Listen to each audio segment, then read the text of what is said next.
right, hello and welcome to this bit of a lunch gathering. Again, there's a break at this point. The first session has gotten underway, and we're on track. We're pretty much on track when it comes to the time so far, so that's good news. But also, it's been quite a speedy session in terms of a lot of decisions that the teams have taken. We do know that there were a lot of players that they had in mind. Am I being slightly busy as we expected? A few players going past a certain amount of money. Of course, Liam Livingston breaking that 10 crore bracket as well. Welcome to Auctions Arithmetic, brought to you by Rev Sports and presented by Fanatic Sports. I have, of course, Deep Das Gupta with me, as well as Veda Krishnamurthy. Norman Kochenek joins us from Sydney, right in the middle of a match, I believe. But yes. Correct. But thank you, Norman. Thanks for the dedication. We love that. And of course, Anand Vasu quickly making it as well. All right, people. Just things obviously moving on. We're going to look at it team-wise. Let's quickly take a look at the team that made, at least franchise that made most of its buys. Gujarat Titans were quite a bit busy, gotten a couple of players there. Dominic Drake, Jayant Yadav, Vijay Shankar coming in for them towards the end. Rahane going to KKR. We did expect that to happen, but probably not in the manner in which it did. But initial thoughts very quickly. Deep, are you going to be first to go again? Well, fair enough. I thought there was some good buys. Let's start off with the KKR buy, Ajinkya. I think that was a good deal, to be honest. They're looking at an opener, and they got Ajinkya, and they have enough explosive batters down the order. So that's one team they can afford to have someone like Ajinkya, and also the fact that, listen, if you're going to play in Mumbai and Pune, you've got someone who's played all his life there, so you know that familiarity with conditions and pitches. And obviously, maybe you also would be looking at Ajinkya and saying, you know what, he's got something to prove here. Last leg of his career, maybe last few years or whatever it is. So a lot of questions being asked about his place in the India side as well. So yeah, maybe put everything together. I think that's and for the price that he came, I think that's a really good deal for India. Yeah. According to the rest of you, interesting buys or probably the pick of the session. Your thoughts, Veda? I was like little happy and surprised for the way people went for Odin Smith. Um, he do have the firepower to launch, and he do have that bowling skill, but I felt it's too early in international cricket, and they've just gone with what they saw the last couple of days. Had he not did what he did, like those couple of sixes and getting those crucial wickets. I know that is what the franchisees look for as well, but I think it was more of an impulsive buy where the bidding was going. I felt it was impulsive of recent memory.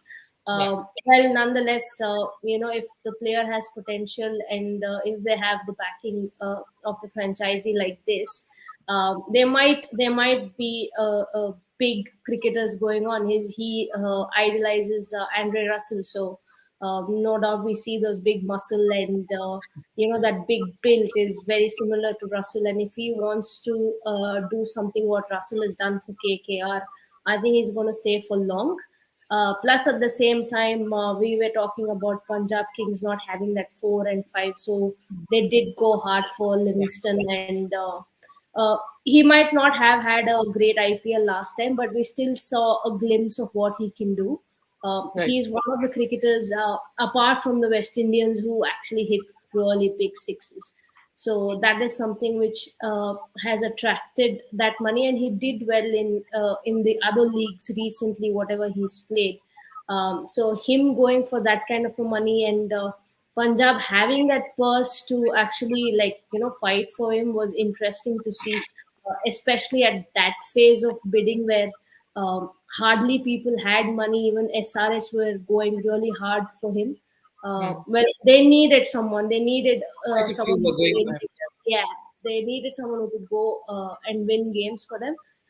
though SRH had only 17 crores at that time, they were still willing to spend more than 10.5, 10.7. They gave up at the very end.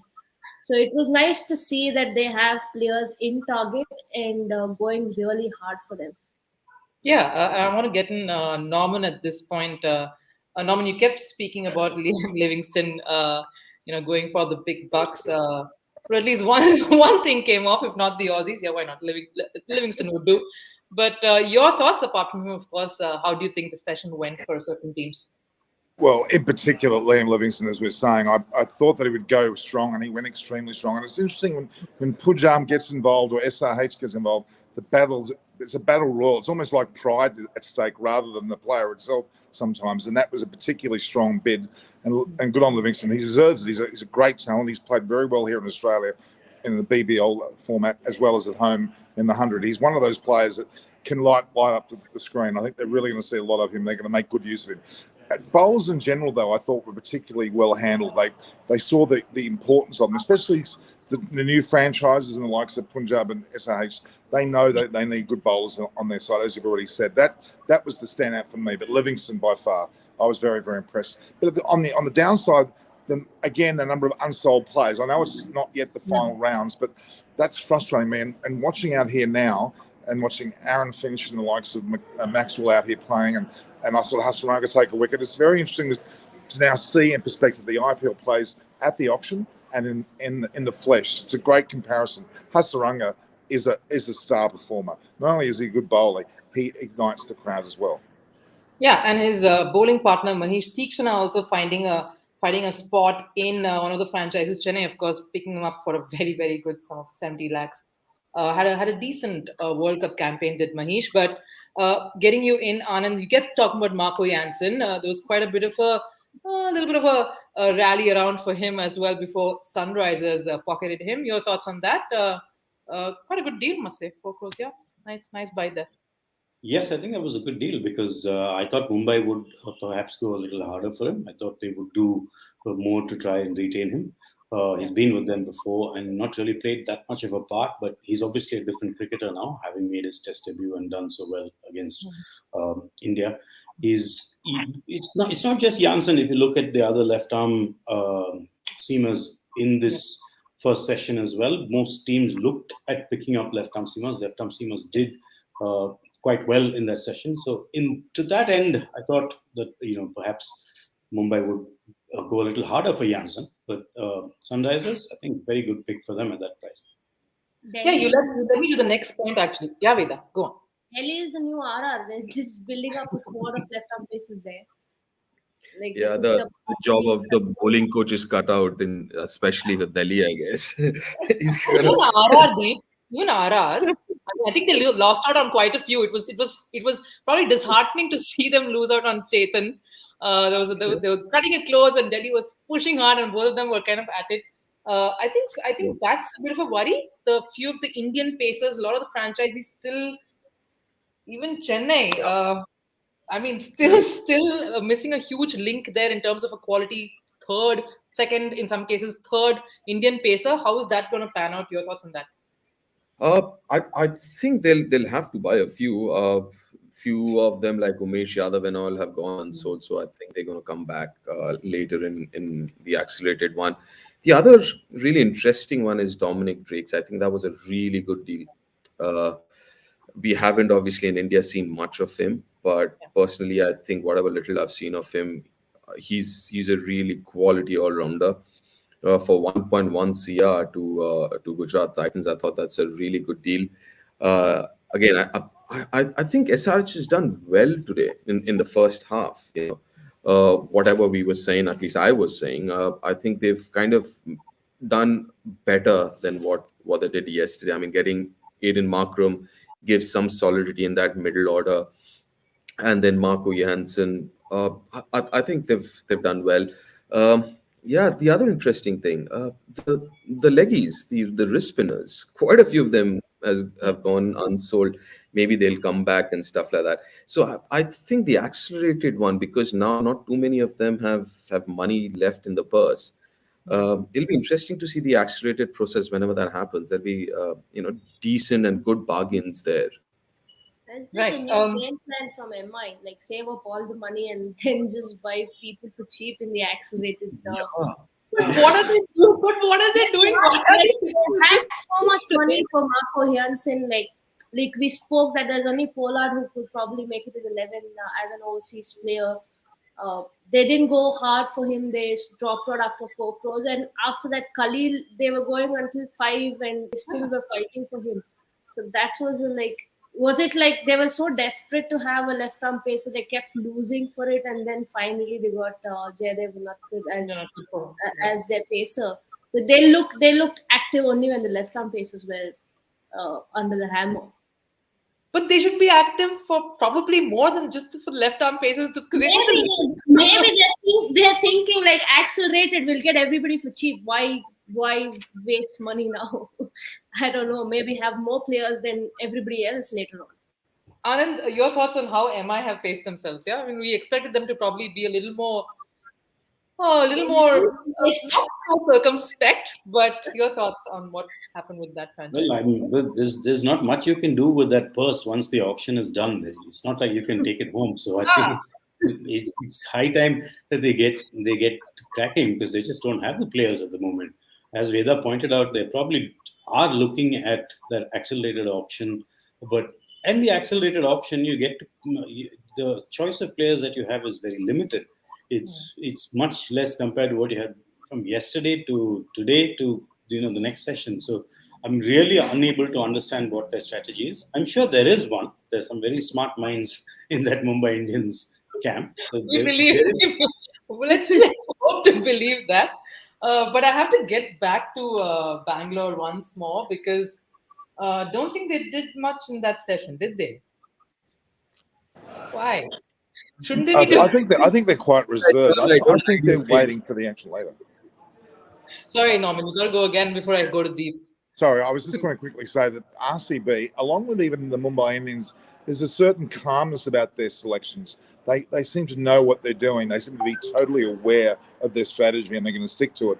And that may well come to fruition towards the end. I think we'll see a rally from the RCBs and the Mumbai Indians towards the end in particular. Deep, you were saying. No, I was just saying that Veda, it's all right. You don't have to hide every time RCB comes up. Sorry, I live alone and someone was at the door. Yeah. Deep was, But we that thought was- because you're talking about RCB, you ran away or something. No, there were a couple of times they were bidding, and I was like, why? And I'm happy that the deal didn't go through finally. So, during Because this I whole didn't understand the whole idea behind it. I was like, they were going for who was that? no, so they went for Dominic Drake, which was decent. It was that was fine.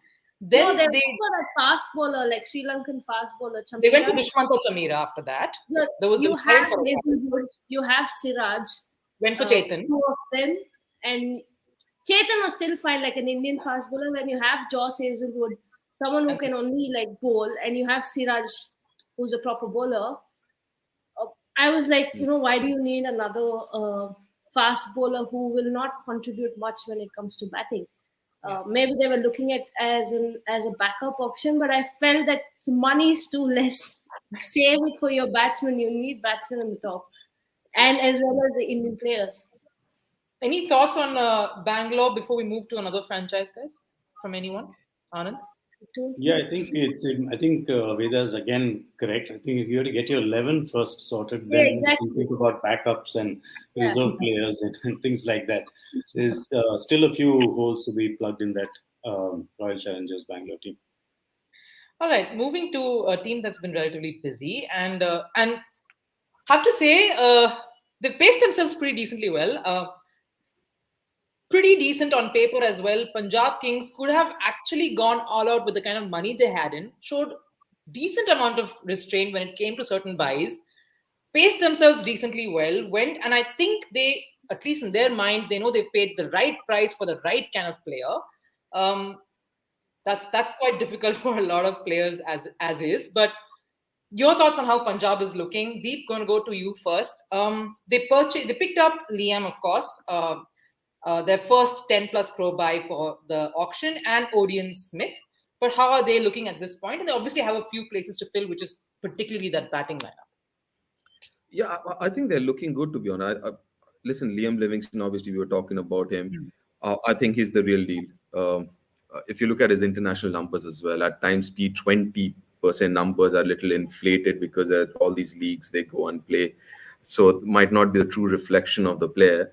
But if you look at T20 eyes, I mean, he's got good numbers in T20 eyes as well. So, and he gives you so much. He's, as far as batting is concerned, he can open, he can go down the order, he can do the job of a finisher, he can bowl off spin, leg spin, very good fielder. So I think that's a really good buy. Then again, what they need to figure out is they've got Mayank Shikhar, Johnny Bairstow. Is one of them going to bat at three or not? If they Yeah. got somebody to bat at three amongst those three Yeah. names there, then I think then four Liam Livingston, five Shah Rukh Khan. They need somebody at six. Maybe Harpreet Brar can bat at six. If he bats at six, then somebody at 6, 7. They need one batter there. Odin Smith, I think it's a good buy.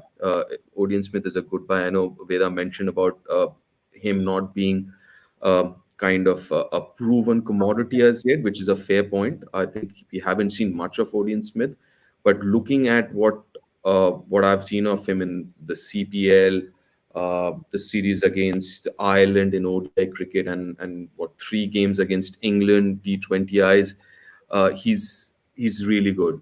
That's what I think. And it's a very rare thing. Somebody who can bowl at 140 plus, and we've got to keep in mind again, looking at the venues and all. Anyone who has the ability to bowl 140 plus is going to be very, very important to any team. So he's got that. Obviously, might not be. I mean, he's a very good number 8, maybe number 7. Might be a little high for him as a batter.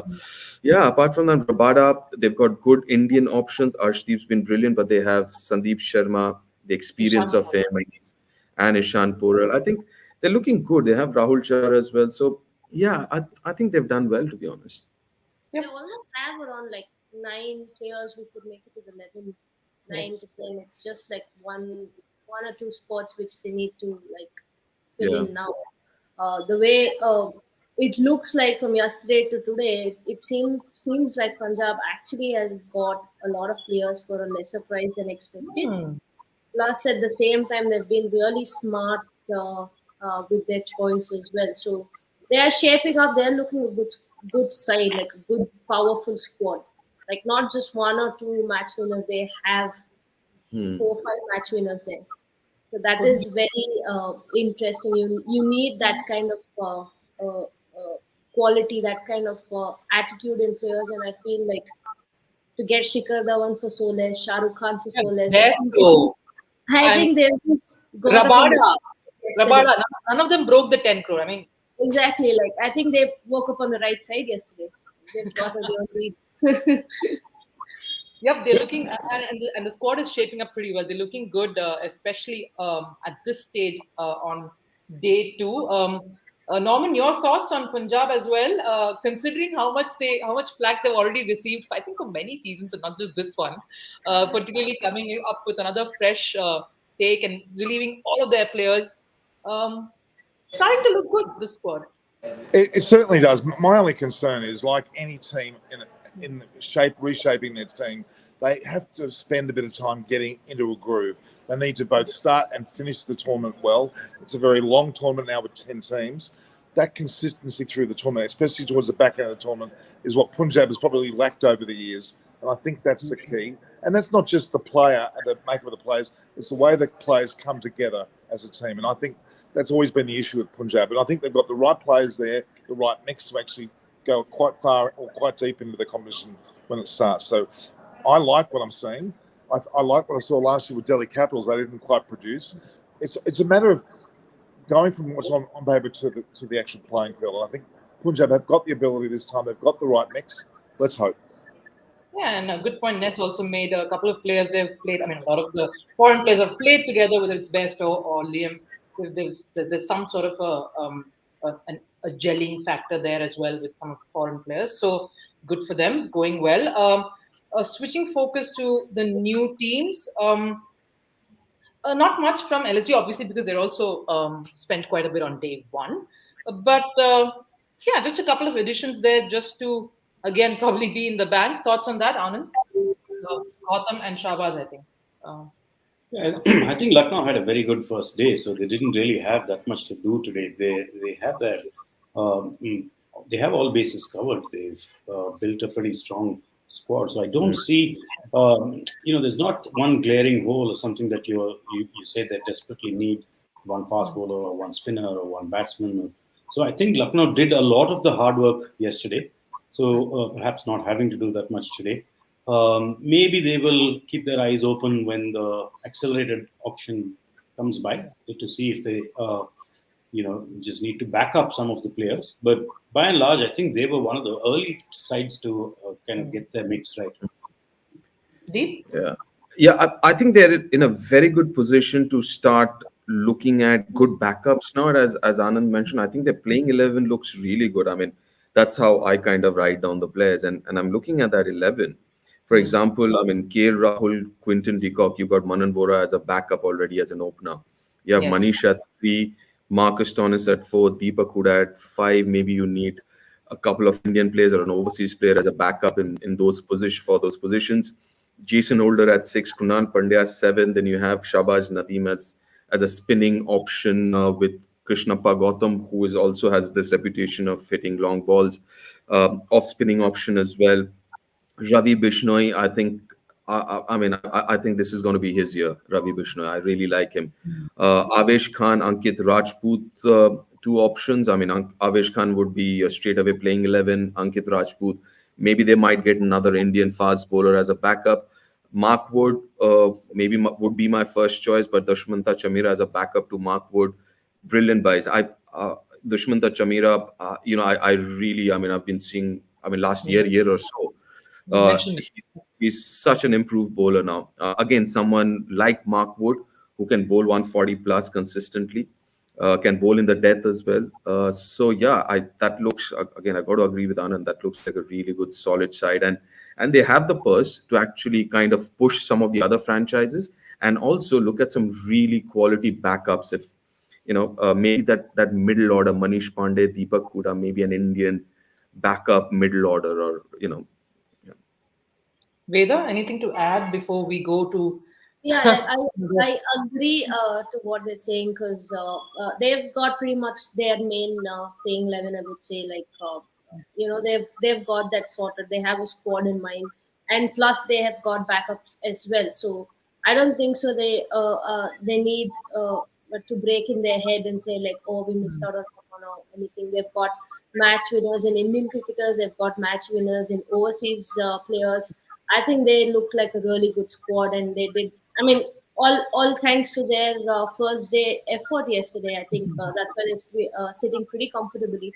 I think only Lucknow and Punjab, Delhi, maybe to an extent, has like sitting quite comfortably with all the spots ticked. There are still a few teams who are in search of completing their 11 first and then squad. Yeah, speaking of Yeah, teams waiting. Yeah, Deep, sorry. go on. The very interesting thing that I've been observing since yesterday, Hmm. if there is I mean, the first bid more often than not has come from Lucknow Super Hmm. Giants. Hmm. So at times, what happens is even if you don't want a player, but you know that somebody else wants that player, would keep quiet, as Veda mentioned about MI, waiting Yeah, for the accelerated process. But once you put the first bid in, yeah, anyone who wants it has yeah, to get on the table as well. yeah, So you see a lot of these bids, the first bids, even though they haven't gone on and Just have a look. Yeah. continued with the bids, yeah, they've been the first team to put that bid in. Anyone who's hiding in the woodworks have to come out and then get into the process. I was like, okay, I'm off the table now. Go ahead and get your players. So I think it's very, very smart how they've approached this whole process. And in while doing that, if they can get somebody for really cheap, and they've actually done that. They've picked yeah, some really good value for money They have. players there Yeah. in the process of trying to get others to come out in the open. I think they've been really, really good this auction. You Can I know just what? quickly add there with Yeah. SRH? I'm struggling with the dynamic of Moody, Murali, Kadich, and Brian Lara. I'm really confused. I look at them looking at each other. I quite frankly don't think they know what each other are talking about. It looks, I'm being facetious, but there's a strange connect in SRH the way they do things. Other teams have got a very clear strategy, but there's a bit of a mix in SRH. They don't seem to really be on top of it. That's my observations. What's your observations, guys? But just taking off from what Deep mentioned, because I'm just looking back, I made it a point to write down who were bidding, who opened the bidding, and who closed, and who battled and came in end. Now there were times that Lucknow actually, when they ended up with a player, they didn't come up first. They came in a little later with the player that they actually ended up buying, and the players whom they actually didn't end up buying, they were the first to come in. And that happened today quite a bit. It happened yesterday as well. Not too bad. That's actually a good observation. But how much do mind games really matter in this? I mean, does it? Hugely, hugely, I'd hugely. like to know how it works when it comes to these kind of things, because I notice a lot of these franchises who have amazing poker faces obviously works, but with some it just shows in the face. And Gotham compete, it just he's attempting to cover his face so that he doesn't really show what he wants. But He with has some a very others, good poker face otherwise also. When have you seen him smiling? He's always that serious kind of a Gautam person. Gambhir can easily say, like, I think there was one part in which I noticed. I think CSK and LSG were in the middle of a bit of a bidding war, and he was keenly observing what is CSK doing, and suddenly I think CSK bid a little extra. Charu forgot, and he was like, I mean, it's like he doesn't want them to go, but no, they didn't, and it's the eagerness. It all comes through, which probably doesn't work. He's And a very smart cricketing brain. Like if you speak to him about cricket, like the oh things yeah. he speaks, or the way he comes up with, and he is very smart.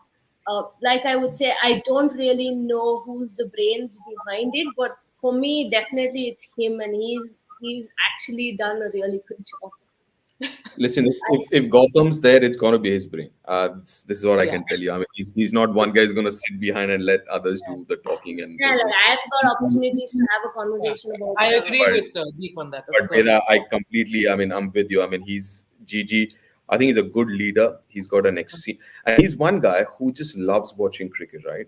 I Yeah. mean, he's one guy where the cricket will be switched on right Mm. through, even if he's working, doing something else, there'll be something happening. He'll be watching some cricket, even if it's local cricket, whatever. I mean, he is obsessed. He's one of those guys who, like, He we call that has sleep, drinks, and eats Yeah, cricket. I think he has this knack of looking at players at a very early stage.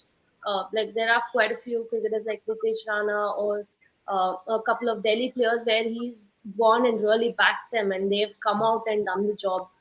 So I think he has that thing. It's very MS Dhoni types. I would say, like you pick a player and they've delivered. So I think One of the biggest, I don't know, I mean, Anand and Rupa, I don't know whether you might know the story about Navdeep Saini. I mean, yeah. he said, I'm not going to play if Navdeep Saini is not. I mean, he was the first guy to actually, I mean, he saw Navdeep Saini bowling in the nets or something.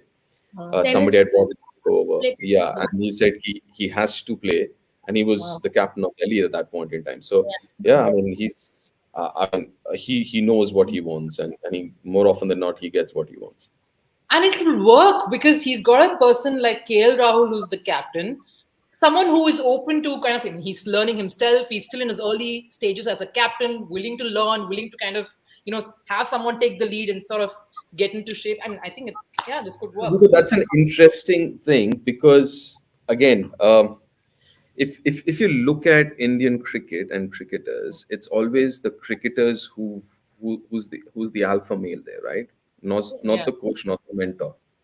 So that's going to be a very interesting relationship. We just have to wait and see how that relationship pans out. Kale, the captain, and Gautam, the mentor or coach, whatever the official position is. Yeah. But it goes back to the point I think that you only made Deep yesterday when we were talking about the captaincy sort of a conundrum, and Ness obviously didn't give away much of it. He just kept calling us the captaincy core, and he mentioned Bairstow, Dhawan, and Mayank when he was speaking just a while back. But even in Punjab, you have someone. I mean, Anil Kumble is like a Gautam Gambhir mold. I mean, if there is something that's happening, he has to be at the center of it. He has to be someone who has to be taking some responsibility and onus. And Yeah. he has, I mean, for him, like you said, a Mayank could work. someone who's probably still new in the whole scheme of things. Probably that yin yang kind of works. I think that will be also a very interesting sort of a twist there as well. Anand, But yes, sorry, I really want to hear Anand's view on this, man. He's been yeah, keeping quiet. yeah. What is your take on that, Anand? No, I'm with you on this because I've known Gautam for quite a while, since he was an under-19 cricketer. I've known KL Rahul as well since he was an under-19 cricketer. And they couldn't be two more different personalities, I think, in a cricketing dressing room, because KL is as kind of laid back as it comes, very chilled out, very relaxed, and Gautam is always switched on, incredibly intense, 100% there in the moment. So I think there is a very good chance that they could work well together. If you had a strong alpha male as captain, and you had someone like Gambhir on the outside, then it might not go down so well. We saw that with Anil Kumble and Virat Kohli with the Indian team, even. So when you have two different personalities, it could work. It all depends on how much of an empowering role Gautam plays with KL, and also how much KL wants to be authoritative, or how much he wants to take a backward step and let things come together as a team. Yeah, well, this will be interesting. Quite a few nice little coach player combinations. I even like someone like Gary Kirsten, a nice backroom guy to have, and he's with That's Hardik Ashish Pandya. Nair. Ashish, Ashish of Nair. course, Ashish, Gary, and Hardik. Yes, not missing Ashish. Don't worry. So that is very interesting. Hardik and Ashish. I really, really want to see that franchise, how they go about That'll be it. fun. Probably that's- an interview together. I think that will be great. That'll be like gold. That'll be entertaining. And team meetings will last 2 minutes, all of 2 minutes, I think. Team meetings. हाँ आज ये करेंगे आज वो करेंगे wrap up. Can I ask something about? I'm watching Josh Inglis play cricket here today for Australia. It's his second match for Australia. He's just scored 48. He absolutely killed them. I'm disappointed because he's not shortlisted on our 50 list for this auction. I think it's a real disappointment because he's such a dynamic, high order wicketkeeper batsman. It's quite a disappointment. I think he would have been a genuine contender for many of these franchises had he been on the shortlist. So it's a disappointment. Josh English, watch out for him. All right, Norman. But yeah, And, I just want to say one more thing. What Deep was saying, Hardik did mention that he chose Gujarat Titans only because Ashish Nair was the coach. I don't know how far it is true, but that will definitely be cool. Like I'd pay actually to watch them both do an interview and and watch them just like warming I up. want to fly on the wall, man. I just want to get into that dressing room, just sit in one corner and listen to them. That'd be one interesting. I'd love to listen from you conversation. after that. What happened? You can be the fly on the wall as well, Veda. I'm sure we all can. I'm sure they won't mind also. They love having a good time. But thank you so much, guys. It's always a pleasure having a bit of a chit chat with all of you, and we'll see how it works on, and we'll of course meet at the end of the day to figure out exactly how all the franchises are stacked up. Thank you, Anand, Deep, Veda, and of course Norman, all the way from Sydney. Thank you so much for joining us here. Keep watching Rev Sports for more. Watch Raj now. Bye-bye. Bye. Bye-bye.